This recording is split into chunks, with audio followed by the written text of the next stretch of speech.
awali dengan membaca doa dulu ya, supaya anak bisa mengikuti pembelajaran dengan lancar dan dijadikan oleh Allah ilmu yang bermanfaat. Ayo Mas Uya, dipimpin doa. Doa sebelum belajar. Bismillahirrahmanirrahim.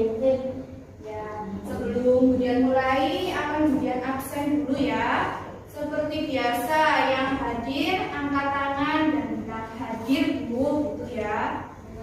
Yang pertama Mbak Ufa, Mbak Melani, Mbak Yasmin, Mbak Abel, Mas Uya, Mas Miftah, Mas Rido, Mas Al, Mas Adam. Wah, hadir semua, alhamdulillah. Ya, ada yang tahu hari ini kita akan belajar apa? Tema 8 subtematika pembelajaran 2. Ya, sebelum itu akan Budian tes. Ini kira-kira meskipun puasa, semangatnya turun, ada yang loyo, ada yang ngantuk, apa semuanya semangat? Budian tes dulu ya. Masih ingat tepuk satu? Masih. Dicoba dulu. Tepuk satu. Yes, Jos, ulala. Masih ingat, ayo. Tepuk satu. Yes, Jos, ulala. Tepuk dua. Yes, Jos, ulala, ulala. Tepuk tiga. Yes, Jos, ulala, ulala, ulala. Sekarang agak cepat. Tepuk satu. Yes, Jos, ulala. Tepuk dua. Yes, Jos, ulala, ulala. Tepuk tiga. Yes, Jos, ulala, ulala, Ya, ulala. tepuk tangan untuk kita semua. Meskipun puasa, ternyata semangatnya masih oke semua. Tadi Budian sudah tanyakan, hari ini kita akan belajar tema 8, pembelajaran 2 di subtema 3. Siapa yang masih tahu kemarin kita belajar tentang apa? Tentang apa? Manfaat air bersih.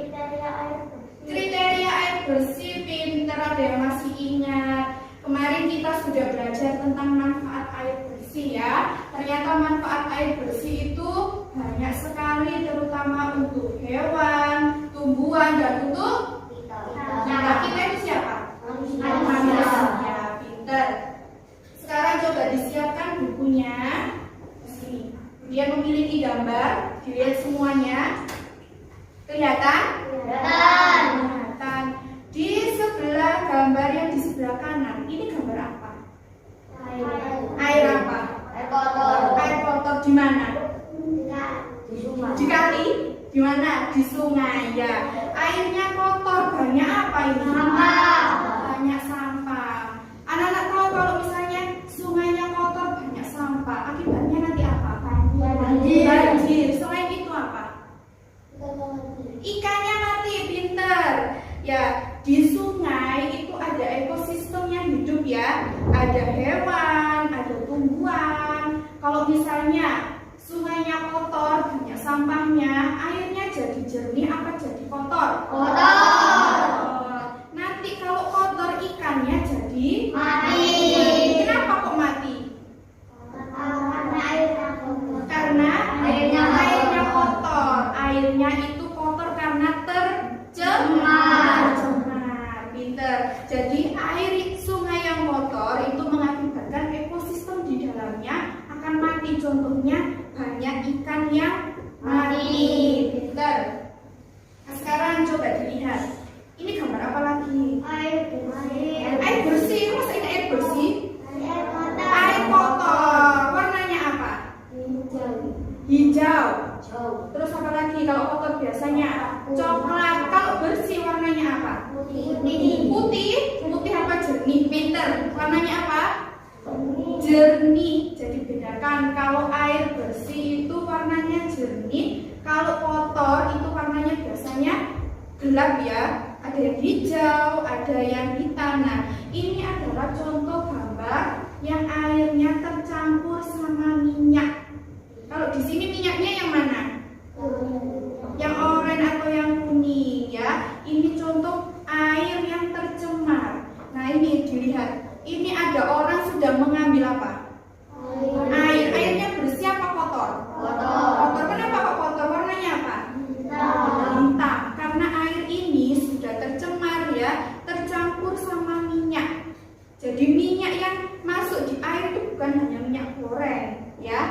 tapi bisa dari oli atau dari limbahnya pabrik yang dibuang di sungai mengakibatkan airnya jadi tercemar. Ada juga misalnya di sumur orang biasanya buat minum, buat mandi, kalau sudah tercampur sama minyak, kalau kita minum mengakibatkan apa? Sakit apa? Sakit perut. Kalau buat mandi, kotor. Akibatnya apa? Gatal-gatal. Jadi kalau air yang kotor itu boleh nggak kalau kita konsumsi? Tidak boleh. Tidak boleh karena airnya tidak sehat. Pinter. Nah sekarang coba anak-anak lihat halaman 104. Sudah? Lihat. Nah, di situ ada pertanyaan. Tugasnya adalah dikerjakan secara kelompok, ya. Dikerjakan secara kelompok. Jawabannya apa? Nanti kalau sudah akan ujian panggil perwakilan untuk menjawab pertanyaan itu, ya. Bisa dikerjakan mulai sekarang. Di situ ada pertanyaan 1 sampai 4.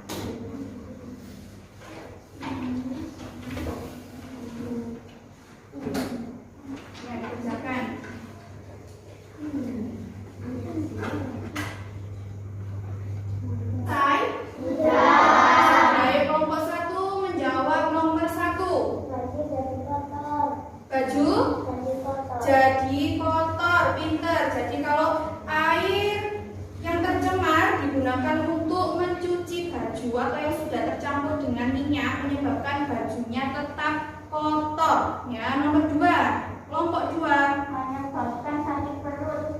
Menyebabkan sakit perut. Ya, yang terjadi kalau kita minum air yang tercemar karena mengandung kuman, bakteri, jadinya sakit perut. Pinter.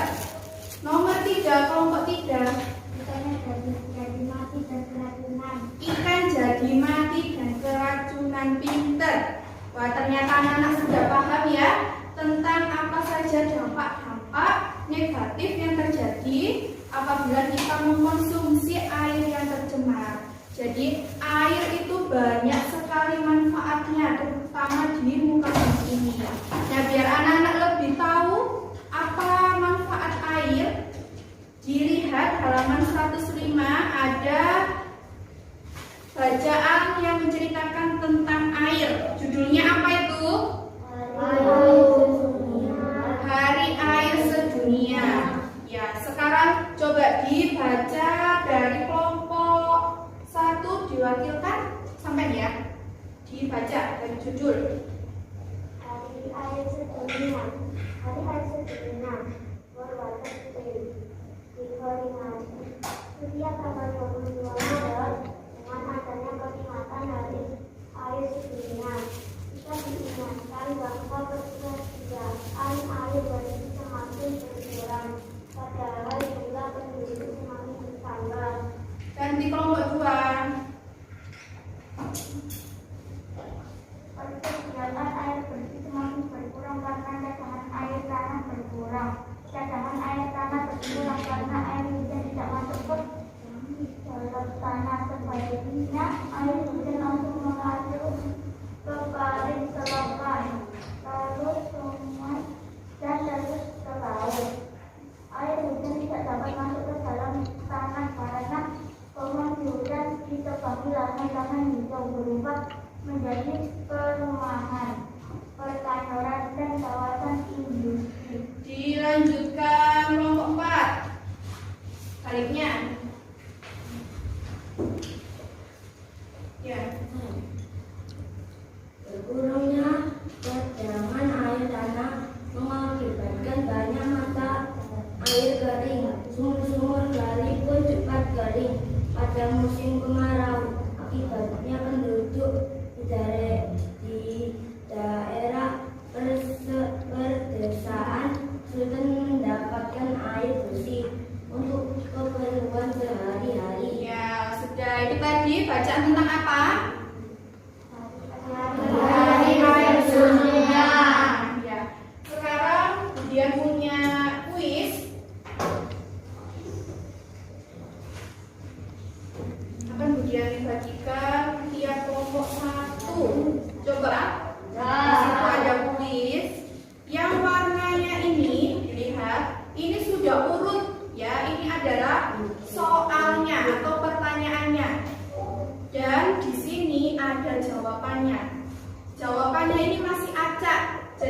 tugasnya anak-anak menjodohkan ya mana yang jawabannya sesuai dengan soalnya, ditempel di kertas putih. Ya, jangan lupa ditulis nama kelompoknya.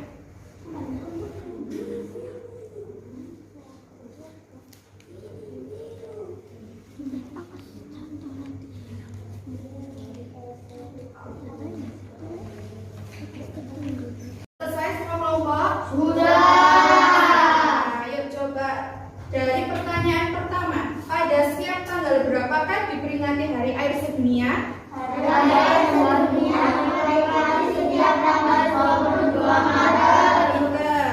Sekarang pertanyaan berikutnya. Cari. Apa akibat kekurangan air bersih? Kekurangan air bersih tidak tertutupi, hasil panen berkurang, hewan mati. Pinter. Nah, itu tadi dampak-dampak ya dan juga faktor-faktor dari air bersih dan air kotor. Nah, ternyata anak-anak, manfaat air itu sangat penting untuk kehidupan, tidak hanya untuk manusia saja tetapi juga untuk hewan. Nah, seperti ada di halaman 107. Coba dilihat semua, diamati gambarnya. Ada hewan apa di situ? Kepiting sama apa? Wow, pinter. Jadi di situ ada yang menceritakan tentang kakek bangau yang baik hati. Ceritanya tentang apa? Yang menceritakan tentang sawah yang kekeringan. Dilihat ya, di situ gambarnya pohonnya ada daunnya apa tidak? Tanahnya kelihatan kering apa tidak? Kering. Itu yang menandakan sawah itu mengalami kekeringan. Kalau kekeringan berarti tidak ada air. Akibatnya apa kalau tidak ada air? Sawahnya jadi apa? Padinya mati. Pinter. Nah, itu tadi contoh gambar ya yang menceritakan tentang sawah yang kekeringan oleh bangau dan kepiting. Ya, itu adalah contoh dari gambar cerita. Selain itu gambar cerita juga ada di halaman 108. Coba diamati gambarnya. Sudah? Ada yang bisa menjawab ciri-cirinya gambar cerita itu gimana? Atau cerita bergambar itu ciri-cirinya gimana? Siapa yang tahu?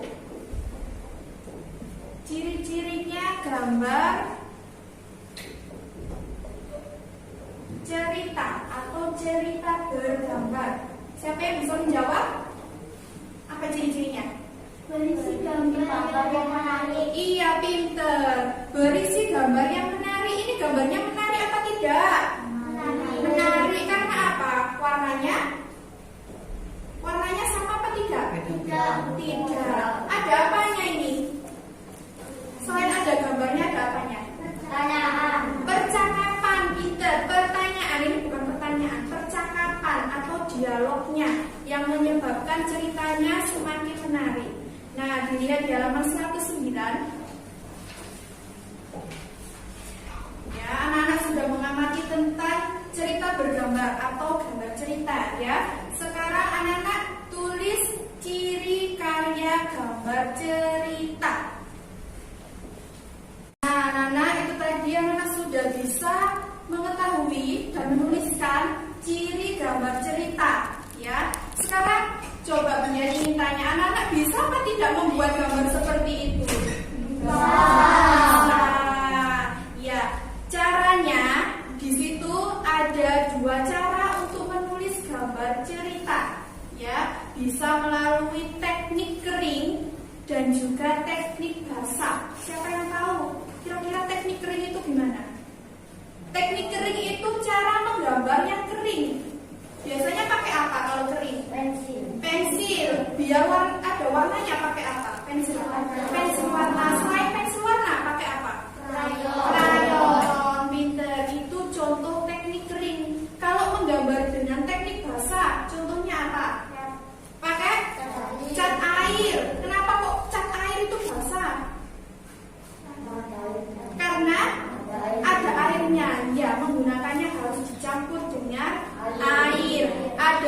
juga selain cat air, cat apa? Cat minyak. Kalau cat minyak menggunakan apa campurannya? Minyak. Jadi teknik menggambar itu ada dua. Teknik menggambar kering dan teknik menggambar basah. Ya, sebelum Budian tutup, di sini Budian akan mengasih anak-anak tugas. Tugasnya yaitu anak-anak buat gambar dengan tema kebersihan air, ditulis di buku gambar dengan menggunakan teknik kering. Bisa? Apa tadi tugasnya? Membuat gambar. Temanya apa? Kebersihan air menggunakan teknik kering. Ya, sekarang boleh ditutup bukunya. Sudah? Sebelum kita akhiri, kita tutup dengan membaca doa terlebih dahulu. Ayo Mas Uya pimpin doa. Membaca doa mulai. Bismillahirrahmanirrahim. Subhanakallahumma wa bihamdika asyhadu an la ilaha illa anta astaghfiruka wa atubu ilaik. Cukup sekian penjelasan dari Budian hari ini. Wassalamualaikum warahmatullahi wabarakatuh. Waalaikumsalam.